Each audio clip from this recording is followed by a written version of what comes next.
তো আজকের ভিডিওতে আমরা কথা বলবো মেনলি সেকেন্ড কাউন্সেলিং নিয়ে এবং কিছু প্রশ্ন নিয়ে যেগুলো তোমাদের মনে আসতে পারে।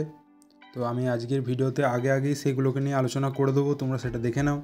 তো আজকে আমরা মেনলি বলবো যে অ্যাডমিশন স্লিপ ডাউনলোড করতে হবে নাকি ওয়েটিংয়ে দেব, আর ওয়েটিং কারা দিতে পারবে, আজ কত র্যাঙ্ক অবধি কাউন্সেলিং হবে, মাইগ্রেশন সার্টিফিকেট, ট্রান্সফার সার্টিফিকেট আর কলেজ লিভিং সার্টিফিকেট এগুলো কী, অ্যান্টি র্যাগিং ফর্মটা কী এবং তোমাদের জন্য সিনিয়রসদের রোলটা ঠিক কীরকম হবে। তো আজকে এইগুলো নিয়ে অ্যান্সার দেবো এবং কথা বলবো।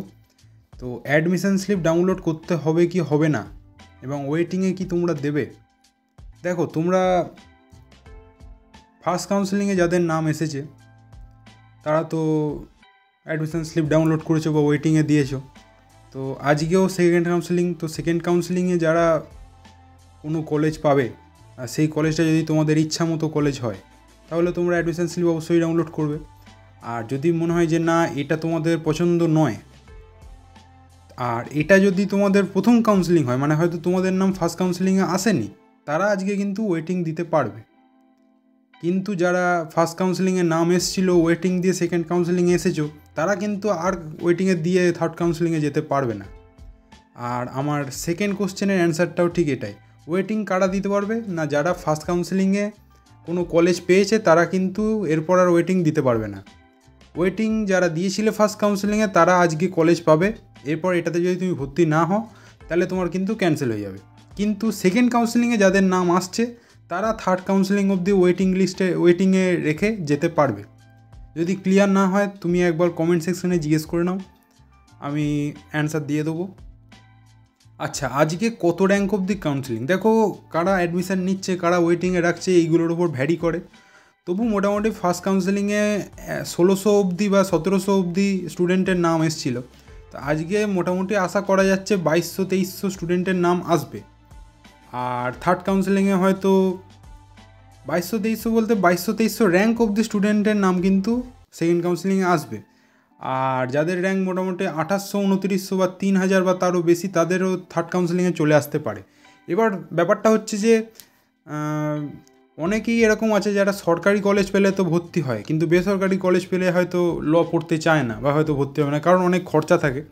তো সেই সিটগুলো অনেক কটা ফাঁকা থাকে। তো সেইগুলোর জন্য তোমরা যদি ওয়েটিংয়ে রাখো বা একটু ওয়েট করো, 5টা তো কাউন্সেলিং টোটাল হবে, তো তার জন্য কিছু না কিছু পেয়ে যেতেই পারো। ঠিক আছে, তো একটু ওয়েটিংয়ে থেকো, আর আশা করছি তোমরা কলেজ পাবে। আচ্ছা, এবার আমি বলবো যে মাইগ্রেশন সার্টিফিকেট, ট্রান্সফার সার্টিফিকেট আর কলেজ লিভিং সার্টিফিকেট এগুলো কী। দেখো, তোমরা যারা ফার্স্ট কাউন্সেলিংয়ে কোনো কলেজ পেয়ে ভর্তি হতে গেছো তারা এই জিনিসগুলোর ব্যাপারে অলরেডি শুনেছো যে তোমার হয়তো মাইগ্রেশন লাগবে, বা কেউ হয়তো বলেছে ট্রান্সফার সার্টিফিকেট লাগবে, বা কেউ বলেছে কলেজ লিভিং সার্টিফিকেট লাগবে। তো এটা কেন বা এটা কী, এটা নিয়েও একটা কোশ্চেন থাকে, তো সেটা বলে দিই। তো মাইগ্রেশন সার্টিফিকেটটা হচ্ছে যদি তুমি অন্য কোনো ইউনিভার্সিটিতে ভর্তি হয়ে থাকো, এবার সেটা কলকাতা ইউনিভার্সিটি নয়, অন্য যেমন হয়তো বর্ধমান বা বাঁকুড়া বা যে কোনো ইউনিভার্সিটি, শুধু কলকাতা ইউনিভার্সিটি নয়, অন্যান্য ইউনিভার্সিটিতে ভর্তি হয়ে আছো।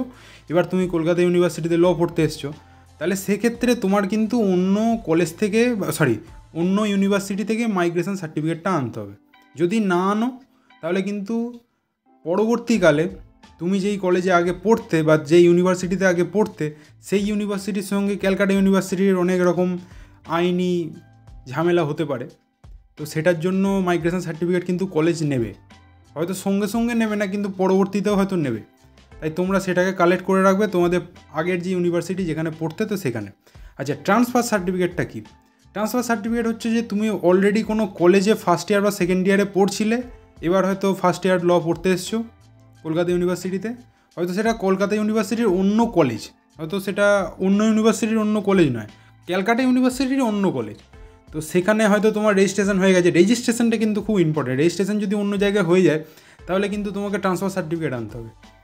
আর কলেজ লিভিং সার্টিফিকেট হচ্ছে যদি তুমি এবছরই কোনো অন্য কলেজে ভর্তি হয়ে আছো, এবং যেহেতু আমাদের লয়ের অ্যাডমিশন অনেক দেরিতে হয়, হয়তো তুমি জুন জুলাই করে হয়তো কোনো কলেজে ভর্তি হয়ে আছো, আর এদিকে সেপ্টেম্বরে এখন তুমি লতে পড়তে এসছো, তাহলে সেক্ষেত্রে তোমার কলেজ লিভিং সার্টিফিকেট লাগবে। সেই কলেজ থেকে যে তুমি লিভ করে গেছো সেটার একটা প্রমাণপত্র কিন্তু তোমার ল কলেজ সেটা নিয়ে রাখতে চাইবে, যার ফলে ওইরকম বললাম যে কোনো যাতে অসুবিধা না হয়, এটাই হচ্ছে কারণ। আচ্ছা, এরপর আমি বলবো অ্যান্টি র্যাগিং ফর্ম। দেখো, র্যাগিং কলেজের একটা খুব বাজে জিনিস এবং এটা থেকে স্টুডেন্টদেরকে যতটা দূরে রাখা যায় সেটারই চেষ্টা কলেজ বা অথরিটি করে থাকে। সেই জন্যেই অ্যান্টি র্যাগিং ফর্মটা খুব ইম্পর্টেন্ট। তো অ্যান্টি র্যাগিং ফর্মটা যেন অবশ্যই তোমরা ফিল আপ করে রাখবে। আর ক্যালকাটা ইউনিভার্সিটিতে র্যাগিং অতটা হয় না, ল কলেজগুলোতেও একদম র্যাগিং হয় না বললেই চলে, তবুও বলা যায় না, এই অ্যান্টি র্যাগিং ফর্মটা অবশ্যই ফিল আপ করে রাখা ম্যান্ডেটরি। তাই তোমরা করতে বেশি দেরি না করে অবশ্যই অ্যান্টি র্যাগিং ফর্মটা ফিল আপ করবে। এরপর হচ্ছে রোলস অফ সিনিয়র্স, অর্থাৎ সিনিয়ররা কী করবে। তো তোমরা যখনই কলেজ যাবে, যখনই কোনো সিনিয়র দেখবে, চেষ্টা করবে তাদের সঙ্গে ভালো ব্যবহার করার এবং তাদের ফোন নাম্বারটা নেওয়ার চেষ্টা করবে, কারণ প্রত্যেকটি কলেজের ব্যাপার আলাদা।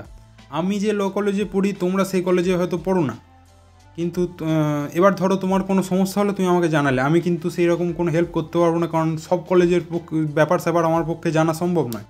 তো তোমার কলেজের সিনিয়রই তোমার ব্যাপারে ভালো জানতে পারবে। সুতরাং তুমি তোমার কলেজের সিনিয়রকে ভালো করে জিজ্ঞেস করবে কলেজের যে কোনো রকম সমস্যা বা অন্য কিছু ঘটনা বা কোনো নোটস বা যে কোনো রকম সমস্যার কথা তুমি তোমার সিনিয়র্সদের বলবে। আশা করছি সিনিয়র্সরা তোমার ভালো রকম উপকার করবে এবং সমস্যা থেকে সমাধান করে দেবে। আর একাধিক সিনিয়রের সঙ্গে যোগাযোগ রাখার চেষ্টা করো, তাদেরকে রেসপেক্ট করো, তারা তোমায় অবশ্যই হেল্প করবে। তো আজকের ভিডিও এই পর্যন্তই। আর যদি কোনো রকম কোশ্চেন থাকে তো সেটা নিয়ে কমেন্ট সেকশনে জিজ্ঞেস করো। আশা করছি এর পরের কাউন্সেলিং অর্থাৎ থার্ড কাউন্সেলিংয়ের জন্য একটা ভিডিও আনবো। তো আজকের ভিডিও এই পর্যন্তই, ধন্যবাদ।